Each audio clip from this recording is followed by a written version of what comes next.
Allah Təbarək və Teala bizləri bu günün mislində Həzrəti Əbu Abdillah Hüseynun həqiqi aşiqlərindən, ona əza saxlayanlardan qərar verə və bizləri bu yolda qədəmimizi sabit ediyə və Əhl-i Beytün bu dünyada ziyarətindən, axirətdə şəfaətindən məhrum binəsib etməyə, Muhammed və Ali Muhammed ruhinə salavat edirəm. Allahümme salli ala Muhammed və Ali Muhammed. Boynumuzda haqqı olanların, ustadların, ölənlərimizin ruhinə, valideynlərimizin ruhinə, ocağımızda gözü olanların ruhinə də salavat edirəm. Allahümme salli ala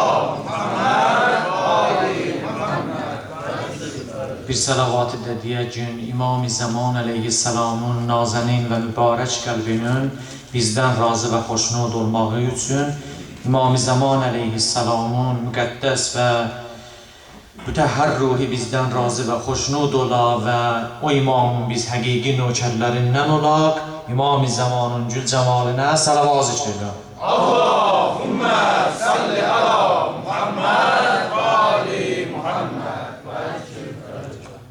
أعوذ بالله من الشيطان الرجيم بسم الله الرحمن الرحيم رب اشرح لي صدري ويسر لي أمري واحلل عقدة من لساني يفقه قولي لا حول ولا قوة إلا بالله العلي العظيم الحمد لله رب العالمين والصلاة والسلام والتحية والإكرام على البشير النذير والسراج المنير والعبد المؤيد والرسول المصدق الذي سمي في السماء بأحمد وفي الأرضين أبي القاسم المصطفى محمد. اللهم صل على محمد وآل محمد وعجل فرجه وعلى أهل بيته الأطيبين الأطهرين لا سيما بقية الله في عرضه. السلام عليك يا أبا عبد الله وعلى الأرواح التي هلت بفنائك سلام الله أبدا ما بقيت وبقي الليل والنهار ولا جعله الله آخر العهد مني لزيارتكم.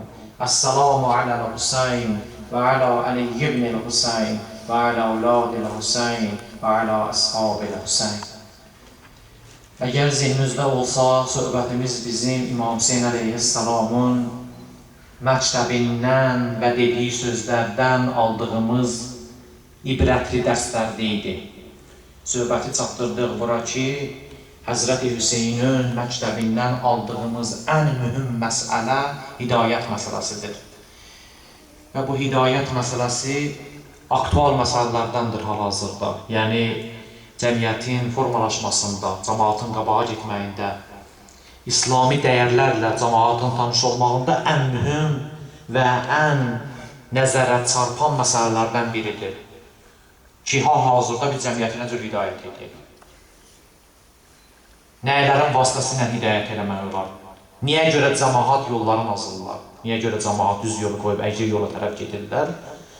O iki İmam Hüseyn əleyhissalamın bu barədə hidayət barəsində söhbətləri biz dedik.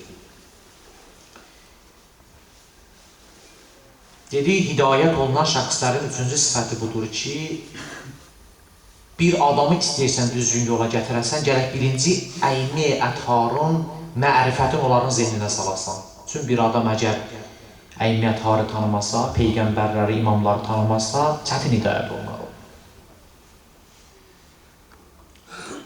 Ona görə də hidayətin əsl payələrindən biri imamları və peyğəmbərləri və hal-hazırda olan İmam-ı Əsri tanımaqdır. Çünki əgər bir adam imamını tanımasa, rəhbərini tanımasa, təbii onun yoluna gəlməz.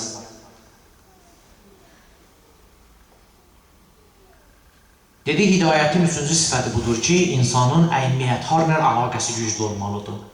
Məxsusən, biz əzizlər ki, məclisə gəlirsiniz, heç vaxt insan gərək rabitəsin və əlaqəsin əymədən, yəni imamlarla qırmamalıdır. Öz əlaqəsin və öz məhəbbətin, onların məhəbbətini öz qəlblərində yaşatmalıdır. İmam Hüseyn əleyhissalama neçə cür məhəbbət insan öz qəlbindən göstərə bilər.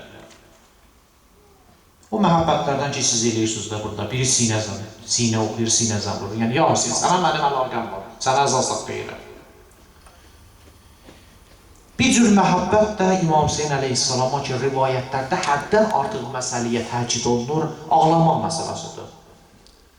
Əslən, şeirdə şair deyir, giriyə Əhməd ra nəbiyyullah kərd, giriyə Heydər ra vəliyullah kərd. Peyğəmbəri peyğəmbər eləyən onun ağlamağı idi. Əlini və Allahın vəlisi eləyən Əlinin ağlamağı idi. Allah qorxusundan tökdüyü yaşlar Peyğəmbəri o yerə gətirdi ki, mübarək Ramazan ayında axır 10 günü də Peyğəmbər yatmazdı. O qədər məbudinə, Allaha məhəbbəti çox idi. Xanımlarından biri deyir, Həzrət o qədər ağladı ki, o səccadə ki, onun üstə namaz qılırdı, göz yaşından yaşarmışdı, islanmışdı o səccadə. İnsanın formalaşmasında, insanın tərəqqi və inkişaf etməsində ən mühüm məsələdir. Biz axtarıb görməliyik ki, biz ki, əyniyə əthar və Allahın qorxusundan ağlaya bilmirik, ya müsibətlərdə ağlaya bilmirik, problemimizi tapmalıyıq. Sual, niyə İmam Hüseynə biz ağlayırıq? Hal-hazırda cavanların bəzən başlarını məsələ ilə xarab edirlər. Bir adam 1400 il bundan qabaq dünyasını dəyişib gedib, biz niyə indi orada Hüseynə oturub ağlamalıyıq? Əslən bir adam ki, ölüb gedibdir, ona ağlamağın nə faydası var? O ki, hal-hazırda dünyada yoxdur, İmam Hüseyin yoxdur dünyada. Niyə ağlamalıyıq biz? Qayıdır ona Peyğəmbərin vaxtına. Görəsən, əslən Peyğəmbər əza məclisi qurub ya yox. Həzrət Zəhra əza məclisi qurub ya yox. Həzrət Əli əza məclisi qurub ya yox. Əgər onları qurubsa, deməli bu iş düzgündür. Əgər onu verirsə, onda bu iş bidətdir. Ağlamağın 4 cür növü var. İnsan ki, gözündən yaş dökür, 4 şeyə görə insan gözündən yaş tökməlidir. Dəqiq qulaq asın. Bir növ ağlamaq var. Bu ağlamaqdır ki, insan rəhm üzündən başqasını ağlayır. Misal üçün, kadrlarda baxırsan, görürsən Fələstində bala, ana ya ata uşağı alıbdır qucağına. Hər hansı bir adam oraya baxan kimi bu hadisəni görür, başlayır ağlamağa. Deyir, 5 aylıq, 6 aylıq balanı görə necə şəhid edirlər. Qəzzə məsələsində yüzlərdən çox uşaqlar qırıldı, tifli məsum qırıldı. Hər hansı bir qəmli hadisəni insan yadına gətirəndə başlayır ağlamağa. Bu niyə görədir? Allah insandan neçə cür qərizə qoyub. Onlardan biri ehsasat qərizəsi. İnsanda Allah Teala atifə qoyur, mehribançılıq. Necə ana, uşaq xəstə olan kimi, lap pis vəziyyətə gələn kimi ana başlayır ağlamağa. Allah üçün onların arasında elə məhəbbət yaradır, o məhəbbət qırılmaz. Baxıb görürsən, dini qardaşın sənin çox zülm olunur. O hadisəni gətirirsən gözünün qabağına, əgər əlbəttə insan o dini qardaşlıq haqqını yerinə getirsə, başlayırsan ağlamağa, deyirsən, bu niyə belə oldu axı?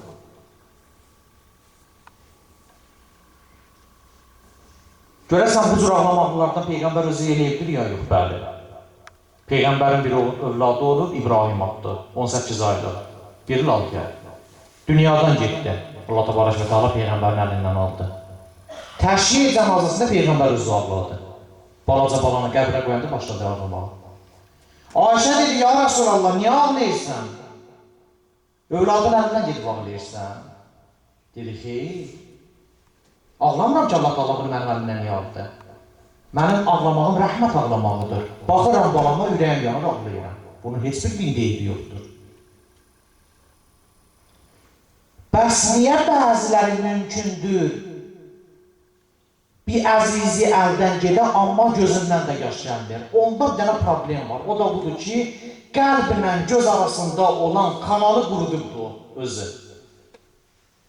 Mən bir dəfə sizə rivayət edim. Bədbəxtçiliyin neçə səbəbi var. Biri də budur ki, insanın qəlbi və gözü quru olsa, məlumdur ki, bu insan bədbəxtdir. O kanal ki vardı, qəlb baxır bir dənə qəmli hadisiyə, kədərlənir. Naxadı kanal ötürür onu gözə. Başlayır göz yaşadırdan, qəlb yavaş-yavaş boşalır orada. Deyir, ağladım, ürəyimi boşaltdım. Bu adil cəmaat arasında söhbət var. Falan yerə ağladım, ürəyim boşaldı. Nə qədər ağlamayıbsan, o qəlb fırlar, az qalır partlayır. Amma insan üçün eşidirsən, Əli Əsqər İmam Hüseyin şəhid elədi. Əli Əkbərin üstündə bu cür elədi. Qasimin başı üstə bu cür elədi. Əgər insandan ağlamaq gəlmirsə, əlbəttə İmam Hüseyin o qədər böyük, İmam Hüseyin əleyhissalamın müsibətini o qədər dəyərləndirirlər, hətta ağlamayana da belə əcr verirlər. Ağlamasın da əcr var. Amma bax gör, bəzi yerdə 2 rəkət istəyirsən namaz qılarsan, gecə yarısı. Bir məbuddur, bir də sən. İmam Zeynul Abidin əleyhissalam üzüm qoyurdu səcziyə, deyirdi, İlahi, übeydükə bifinaik, həqirükə bifinaik, miskinükə bifinaik. Allah, miskin və həqir və kiçik bəndön gəlib sənin qapıya. Deyirdi, sel kimi gözündən yaş dökürdü. Bu bir cür ağlamaq. Peyğəmbər özü bu cür ağlayıbdır. Cəfər ibn Əbi Talib Həzrət Əli əleyhissalamın qardaşıdır. Mu'tə döyüşündə şəhid oldu. Peyğəmbər Mu'tə döyüşündə olmayıb, Əli də olmayıb oradan. Səbəb vardı. Mədinədə Peyğəmbər eşitdi, Cəfər şəhid olub, məsciddə cəmaata başladı Cəfər haqqında danışmağa. Danışan zaman Əli əleyhissalam gəldi, içəri girdi. Peyğəmbər cəmaata dedi ki, Əlinin yanında bir söz demir, qardaşıdır da. Əli əleyhissalam içəri girdi, gördü, Peyğəmbər əvvəlki Peyğəmbər deyil. Simasından hiss elədi ki, Peyğəmbərin sifəti dəyişib. Dedi, ya Rasulallah, mənim bir dənə səfərdə qardaşım var, bəlkə bir hadisə baş verirdi. Dedi, ya Əli, Allah səbir versin sənə, qardaşın şəhid olub. Deyirlər, Peyğəmbər də ağladı, Əli də ağladı. Hər ikisi başladılar ağlamağa. Xub, əgər bu bidət olsa, nötərizasiyası deyirəm, bu dediyim söz Əhl-i-Sünnə mənbələrində də vardı. Əgər ağlamaq bidət olsa, Hüseynə ağlamaq, qeyri-şər'i yoldan olsa, Peyğəmbər deyən olmasa, Peyğəmbər onu özünü ağlayırdı. Gəldi Əsmanın evinə, Cəfərin arvadının adı Əsma idi. Peyğəmbər gəldi Əsmanın evinə, Cəfərin bir dənə uşağı qalmışdı, balaca uşaq, Əbdullah adında. Oturtdu Əbdullahı dizi üstündə. Nəvaziş elədi ona, əlin çəkdi onun başına. Xanım Zəhraya buyurdu, Zəhracan, 3 gün Əsmanın evinə yemək apar. Niyə? Qoy Əsma əri Cəfərə yaxşı əza tutsun, başı qarışmasın yemək bişirməyə. Əri Cəfərə gözəl əza saxlasın. Yəni bu əza saxlamaq Peyğəmbərin vaxtından danışıram, Peyğəmbərin vaxtında olubdur bu. Elhamdülillah Peyğəmbəri ki, hamı qəbul edir.